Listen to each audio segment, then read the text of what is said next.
assim, nós vamos fazer contato com a professora doutora em Relações Internacionais e pesquisadora do Instituto Nacional de Ciência e Tecnologia para Estudos sobre os Estados Unidos, Neuza Bojiquian.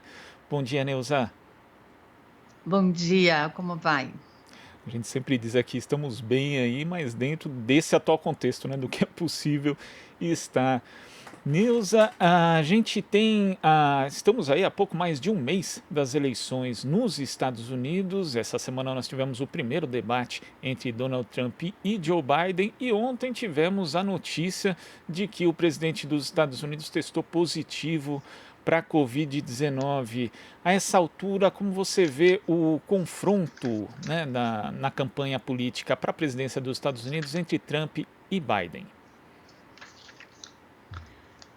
Então, Glauco, eu sempre digo que quando a gente tem um presidente Donald Trump, né, concorrendo, é sempre um grande risco, né? Então, guardada, né, essa observação aí, eu devo começar a minha avaliação destacando que o contexto em que se passa realmente essa disputa eleitoral nos Estados Unidos é bastante crítico.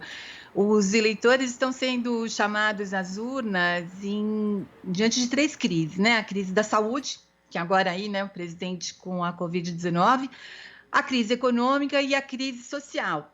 E isso afeta as preocupações e a tendência comportamental dos eleitores de uma maneira bastante significativa, né? O que as pesquisas de intenção de voto mostraram até ontem, né, antes da notícia do presidente estar testando positivo, é que, e guardadas as desconfianças justificáveis depois que se passou em 2016, né, muitos norte-americanos estão propensos a desconfiar das pesquisas, né, especialmente no nível estadual, mas o que diz essa pesquisa, o que dizia, era que, faltando, né, como você falou, aí poucas semanas para a eleição presidencial dos Estados Unidos, que será no dia 3 de novembro, o ex-presidente Joe Biden, o candidato do Partido Democrata, que é um centrista, parte do establishment que eles falam, está atualmente à frente do presidente republicano Donald Trump e em estados bastante importantes da disputa eleitoral. Mas a gente deve lembrar também que sua liderança diminuiu em alguns estados se comparado a algumas semanas atrás, né? Então, Biden chegou a ficar com até 14 pontos de diferença, de vantagem, né? E se levarmos em conta essa eleição de 2016 também, uma nova virada sempre pode acontecer, né? E aí, outro destaque que eu devo fazer é que o sistema eleitoral nos Estados Unidos ele é indireto, então isso, às vezes, a vontade popular, ela nem sempre vai revelar um candidato aí vencedor, né? Então, isso tem que levar em conta qual vai ser a votação desse colégio eleitoral, que é representado pelos senadores, pelos representantes da Câmara, e isso também pode, né, variar aí, né? Esse colégio eleitoral hoje tem 538 votos, né? E que é da Câmara, os representantes, mais os representantes de Washington, D.C., né, que é o Distrito Federal, mais os 100 senadores, e tem que haver um mínimo, né? Esse mínimo aí vai dar 270 votos, metade mais um, é uma maioria simples. Esse é o chamado número mágico, e todo mundo quer alcançar isso, né? Os dois candidatos. E esse número não representa, como eu te falei, né, a maioria de fato. Quem vence a eleição em um determinado estado, que é a instância que define as suas próprias regras, e por isso que é muito confuso tudo isso, leva todos os seus eleitores no colégio eleitoral. Então, isso pode haver N viradas, né? Embora hoje o Biden esteja com uma vantagem. E é uma vantagem boa, né? Que a essa altura maior do que a que Hillary Clinton tinha sobre Donald Trump em 2016. Mas como você disse, né, as pesquisas ali todas acabavam, todas ou quase todas apontavam para uma vitória da Hillary, inclusive nos estados ali que são considerados chave para a eleição nos Estados Unidos, e isso acabou não acontecendo. Agora, com essa pandemia também, a questão dos votos pelo correio, você acha que tem mais elementos complicadores que podem, na verdade, levar a gente a esperar assim com cuidado, com cautela, até 3 de novembro para arriscar qualquer prognóstico? Então, esse é um elemento bastante importante que ele surge nesse momento como um medo, né? Quer dizer, é um grande causador do temor hoje entre as autoridades políticas e mesmo entre a sociedade, né? Por quê? Porque Se determinados estados já têm essa prática, já fazem isso como regular. Agora, outros estados estão adotando essa prática agora. E justamente nesse momento em que as pessoas, principalmente os eleitores dos democratas, que têm uma tendência a votar à distância, e estão providenciando para fazendo pedido ou já aguardando que essa cédula chegue até seu endereço, isso pode não conseguir chegar a tempo de uma contagem, e aí vai justamente ser levado a tribunal para se decidir se aceita ou não essa cédula. E justamente nesse momento, que haverá uma demanda muito maior pelos votos por correio, o correio nos Estados Unidos está sendo passando, vamos dizer assim, passando por uma mudança estrutural, uma mudança de infraestrutura, justamente nesse momento. E provavelmente essas mudanças que já foram iniciadas, algumas, elas podem muito bem afetar, né, essa chegada, né, ou seja, o processamento dessa forma de votação. Então, eu acho que tem uma preocupação bastante importante aí, né? Existem desconfianças, evidências que mostram que os Correios estariam trabalhando, se não para atrapalhar, mas para não facilitar em nada a vida dos democratas, porque hoje o gestor principal dos Correios nos Estados Unidos é uma indicação do Trump, quer dizer, é um apoiador do Trump, apoiou com uma quantia considerável, né, na campanha presidencial. Então, tudo isso leva a um temor, justamente, e depois isso será resolvido nos tribunais, que aí é um outro fator também problemático. E nesse caso, o presidente dos Estados Unidos, Donald Trump, inclusive já indicou que pode não reconhecer uma eventual vitória de Joe Biden também por conta disso. E a gente lembra, Neuza, daquelas eleições presidenciais do ano 2000, né, em que Al Gore e George Bush tiveram ali uma disputa bastante acirrada, resolvida no fim das contas na Flórida, com diversas recontagens de votos, inclusive muita gente entendendo que o Partido Democrata, na época, sairia vitorioso, mas acabaram recuando justamente para preservar, muita gente entende isso, né, para preservar o sistema. E agora a gente tem um presidente que já ameaça esse sistema. Como você vê essa possibilidade do Trump não reconhecer uma eventual derrota? Então, ele está dizendo isso, né? O Trump, ele tem essa marca, né, de ser muito é, explosivo e parece que não, né, ele não segura nenhum termo, né? Essa verborragia dele realmente gera toda essa tensão.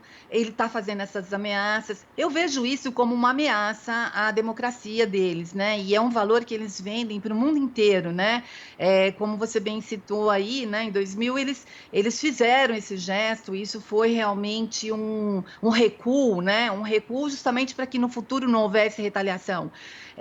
Porque o Trump pode recorrer a isso, essa decisão pode se alongar, então em quanto tempo? Então tem vários cenários aí, a gente talvez não tenha tempo para a gente discutir cada um deles, mas assim, ele pode de fato levar essa questão, porque os eleitores não votam no dia 3 de novembro, né? Quer dizer, eles votam numa preferência, né, de candidato, mas são, como eu já falei, né, os delegados que votam. E esses delegados só vão votar em dezembro. Quer dizer, então, assim, tudo isso vai postergando, né, vai atrasando todo o sistema. Então, em quanto tempo? Será que em janeiro, em 20 de janeiro, a gente terá um presidente ou não? Ou isso daí vai ser contabilizado, vai levar para ser discutido nos tribunais regionais federais deles, né, que são os circuitos. Esses tribunais estão recheados de indicações dos republicanos, né, especialmente do Trump. Ele teve uma indicação aí enorme se comparado aos 2 mandatos do Obama, então assim, tem uma vantagem enorme para ele. Aí essas decisões vão chegar provavelmente à Suprema Corte. Como que a Suprema Corte vai definir isso? A Suprema Corte hoje, ela inclusive vai tá preenchida, né, com os 9 ministros ou não, porque isso também pode atrasar. Será que o Senado vai reconhecer, vai confirmar essa indicação dessa nova ministra que está sendo indicada por ele, que é uma ministra que tem uma tendência conservadora, mas a tendência conservadora, a gente daí não pode afirmar que ela vai decidir, por exemplo, esse tipo de questão. Então, isso tudo, eu digo assim, o que eu vejo hoje é uma grande ameaça a um valor tão caro para os norte-americanos, que é a preservação dos direitos civis, né? E eles estão agora escancarando, se havia algumas evidências, mas todo mundo ficava cheio de dedos para apontar para essas falhas, agora está escancarado, né? Quer dizer, a gente está vendo uma população negra, que é uma população que tende a votar no Biden e que está muito sendo assim, proibida, não proibida, mas assim, dificultada esse exercício de voto dessa população. Então, ou mesmo dos latinos, né? Então, eu vejo isso realmente como uma grande ameaça. Agora, não dá para a gente ainda dizer o que pode acontecer. Eles estão bastante temerosos, é isso que a gente está vendo hoje. E é uma eleição que também pode influenciar o Brasil, né? Já que a gente tem o governo brasileiro de Jair Bolsonaro bastante alinhado com os Estados Unidos, mas em especial alinhado com Donald Trump. No caso de uma derrota do atual presidente dos Estados Unidos, Neuza, como é que você vê a situação do Brasil nesse cenário? Então, é aquela história, né? O nosso presidente, ele acaba fazendo, a nossa diplomacia aí criou um conflito que realmente não está ajudando muito, né? Quer dizer, quando faz uma opção para apoiar um determinado candidato nos Estados Unidos, ele acaba manchando uma postura que o Brasil sempre respeitou isso, de não se meter, né? Não se envolver com a eleição de outros países. E quando ela faz uma opção dessa, normalmente tem um custo aí grande, né? Então, assim, se eu vejo que o Biden eventualmente ganhe lá, ele vai levar em conta realmente esse tipo de manifestação, né? Mas isso, por outro lado, pode ser, a gente pode dizer assim, mas o Biden, ele é um candidato bastante pragmático, né? Deverá ser um presidente pragmático, portanto, ele não vai levar isso em conta, né? Então, assim, o que seria? Então, vamos pensar a vitória do Trump, primeiro, né? Então, Trump vencendo, ainda que diante de um Congresso dividido, aí deve haver uma continuidade daquilo que a gente já viu nos últimos 4 anos, né? Quer dizer, a retórica, além de algumas práticas baseadas na marca dos Estados Unidos, primeiro, né? Aquela coisa America First, na acusação contra a classe política tradicional, que assim seria assim, essa política que está aí, eu não reconheço, eu não sou desse time, eu sou um gestor, eu sou um cara de business, né, de negócios, então comigo é maximização de ganhos, de lucros, enfim. Então ele deprecia essa classe política tradicional que ele chama, né? A gente também vê aqui no Brasil. Ele é contra a globalização, supostamente contra essa globalização, as instituições multilaterais, contra a integração da União Europeia, que é um aliado deles, né, tradicional. Porque ele apoiou, né, o governo dele apoiou o Brexit, né, a saída da Inglaterra da União Europeia. Ele é contra os acordos plurilaterais de comércio, né, como aquela parceria né, do Pacífico. Ele é contra a imigração, ele é contra as grandes corporações, né, quer dizer, ele tem aí uma rusga, uma briga, né, com as corporações de tecnologia, justamente elas, né, que a gente depois pode falar do papel delas no sistema internacional, contra os acordos ambientais. Ele tirou os Estados Unidos dos acordos climáticos de Paris, colocando os Estados Unidos, então, em total desacordo com o G7, e sendo que é um acordo que tem 195 nações, né, e várias delas, né, a grande maioria já ratificou esse acordo, e ele retira os Estados Unidos disso. Ele é profundamente cético em relação aos regimes perseguidos como oneradores ou restritivos dessa liberdade de ação norte-americana. Isso sempre houve, mas agora com ele fica muito mais acentuado, pelo menos em termos de retórica, né? E contra os temas sobre direitos humanos, a democracia, que a gente já falou, ele demonstrou que prefere negociações transacionais e bilaterais, né? Que é aquela ideia do vamos dividir para né, ganhar, para a gente reinar, para a gente imperar mesmo, né? Essa busca assertiva pela maximização dos ganhos do país, isso fica muito evidente com o Trump. Ele deve continuar com tudo isso, né? Mostrando esse lado protecionista, a gente viu aí com relação ao álcool, com relação ao etanol, que são commodities que o Brasil realmente vende para os Estados Unidos é importante nesse equilíbrio aí da balança comercial. No entanto, com o Trump a gente sofreu, né, umas ameaças, essas ameaças podem ser levadas adiante. Agora a gente viu uma negociação muito desequilibrada por parte do nosso Ministério das Relações Exteriores, que fez concessões muito importantes para eles, demonstrando que está ajudando o Trump nessa campanha, né? E isso pode tornar um jogo muito mais duro, também, não só com o Brasil agora, né? Para mostrar nessa. Agora é a eleição, mas no futuro, né? Quer dizer, vai tentar tirar ainda mais. E eu vejo também, por exemplo, com a vitória do Trump, você podia me perguntar com relação à China, né? Também vai ser um jogo mais duro contra a China, né? Como a China tende a ser o vilão do sistema internacional, né? Na percepção dos Estados Unidos, o Trump pode querer imprimir aí uma marca anti-China. Eu vejo na segunda gestão dele, no segundo governo. Para ele, sobretudo, a China seria responsável por essas externalidades negativas, né, trazidas pelos acordos internacionais, conforme eu já falei, que ele tem como inimigo, né? Aí também a gente poderia falar um pouquinho da política monetária, né? Que com essa taxa negativa de juros, os investimentos tendem a ir para o mercado acionário, então para eles acaba sendo, né, tendo um reflexo aí nessa recuperação da economia, né? E então as ações tendem a valorizar de uma maneira mais forte. Para o Brasil, apesar dessa ligação entre o presidente norte-americano e o presidente Bolsonaro, o governo Trump deu mais motivos para desconfiança da sua relação com o Brasil. Isso é um fato mesmo. Então, não tá dado que o Brasil vai ter vantagens com o Trump no governo, né? O próprio Trump, por exemplo, colocou o Brasil como um exemplo negativo no combate à Covid-19, né? Quer dizer, isso daí, nossa, devia ter melindrado muito o nosso governo, né? Que não se esperava que ele fizesse isso, né? E além disso, nas últimas semanas, né, a gente viu aí conforme foram essas negociações aí. A primeira concessão foi em relação ao aço. Como sabemos aí, em 2018 houve aquele entendimento entre os dois países de modo que o Brasil assegurasse um limite aí de exportação de aço para os Estados Unidos, sem ser taxado naquela tarifação nova que ele coloca de 25%, que é super alta, né, para os padrões deles. Só que há poucas semanas, isso daí, o nosso chanceler, ele concordou, né, em cortar aí, sei lá, acho que foi 70%, 80% de importação do produto brasileiro. Então, isso daí é um problema para a gente, né?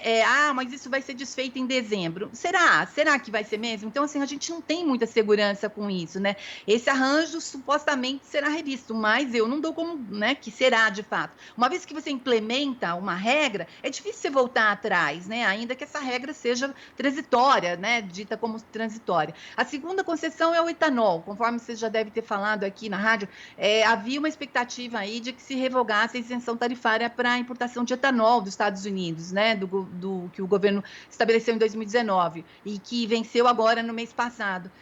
No entanto, o que a nossa diplomacia vai lá e negocia? Um acordo que permite que os Estados Unidos exportem um volume ainda maior sei lá, milhões de galões de etanol isento de direitos aduaneiros, ou seja, sem tarifação nenhuma, entra zero aqui. O chanceler Ernesto Araújo, ele justificou essa concessão com base em um suposto futuro acordo de exportação de açúcar do Brasil para lá. Nunca aconteceu isso, quer dizer, não é agora que deve acontecer, né? Então, isso tudo é muito difícil. A terceira concessão que eu acho que vale aqui a gente colocar, isso ficou todo mundo muito indignado, né, nas semanas passadas aí, diz respeito à concessão feita pelos nossos negociadores ao governo do Trump na indicação do nome para a presidência do Banco Interamericano de Desenvolvimento. Isso também é uma coisa que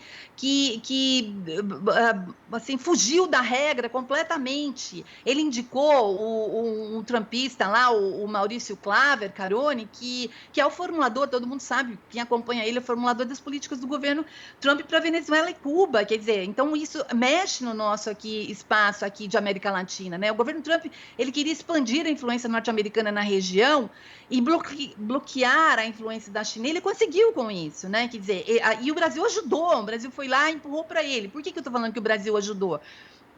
Ele passou, porque o Trump passou por cima da regra que existia desde a fundação do banco, que foi lá no final da década de 50, de que sempre teria um latino-americano na presidência do banco. E isso aconteceu até então. Agora, não vai acontecer mais. Quer dizer, o Trump, ele foge dessa regra e o Brasil poderia ser o próximo, né? Desde que a gente viu passar por lá, passou um chileno, passou um uruguaio, passou um colombiano, depois passou acho que foi um mexicano, não tenho certeza, preciso checar. Porém, diante da decisão do Trump de indicar esse nome de confiança deles, o Brasil não apenas recuou dessa possibilidade, como ainda jogou areia na articulação que estava havendo entre a Argentina e o México, para emplacarem um nome. Então, isso tudo é algo que mostra que essa relação ela vai continuar sendo desequilibrada numa eventual recolocação aí do Trump. E se o Biden for eleito, né? Essa é a sua pergunta. Quais as mudanças que podem ocorrer aí na política externa de um modo geral e aí, especialmente em relação ao Brasil?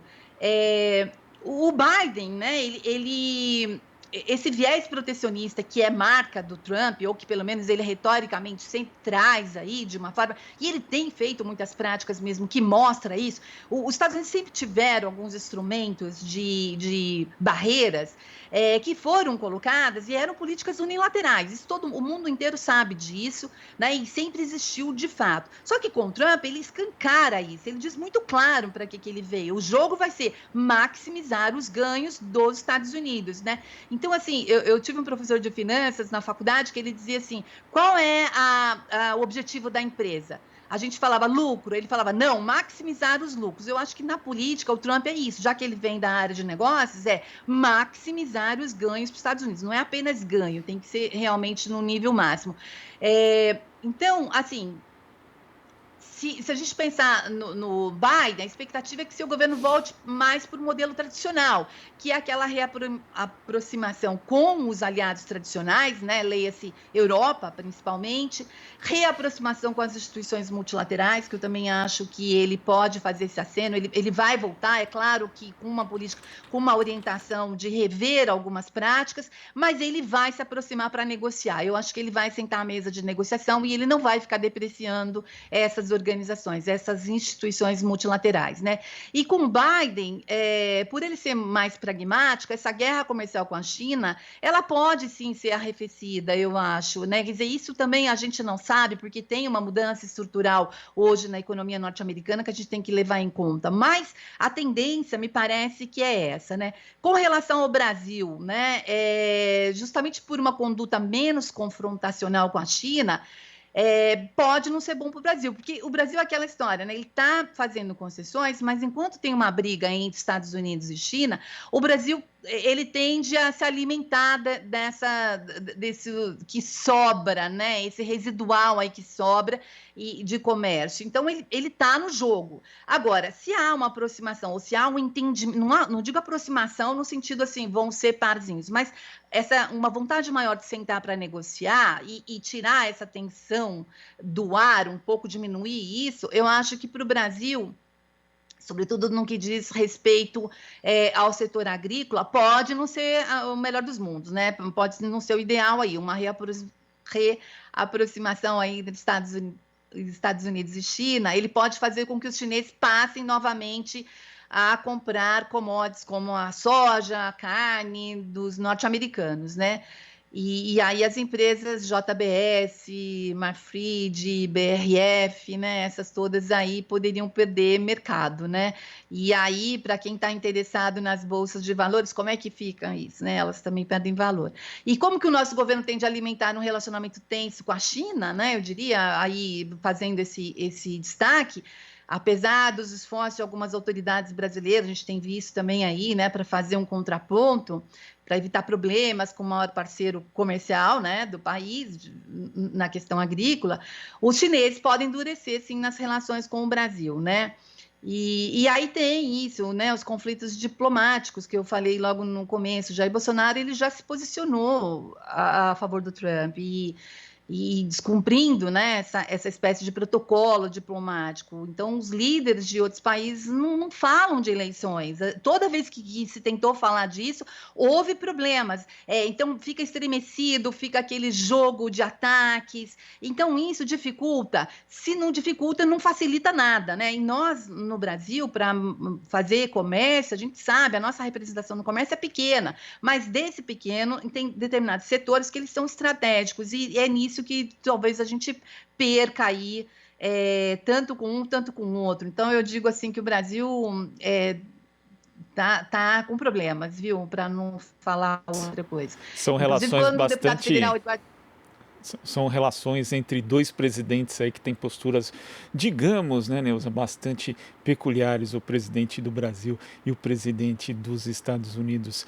Neuza, eu queria agradecer sua participação aqui no Jornal Brasil Atual. A gente volta a conversar sobre esse conturbado processo eleitoral nos Estados Unidos. Até a próxima. Até a próxima, muito obrigada. Até logo para vocês. Um bom dia. Bom dia. Conversamos aqui com a professora doutora em Relações Internacionais, pesquisadora do Instituto Nacional de Ciência e Tecnologia para Estudos sobre os Estados Unidos, Neuza Bojiquian. Aqui você ouve as notícias que os outros não dão. Jornal Brasil Atual.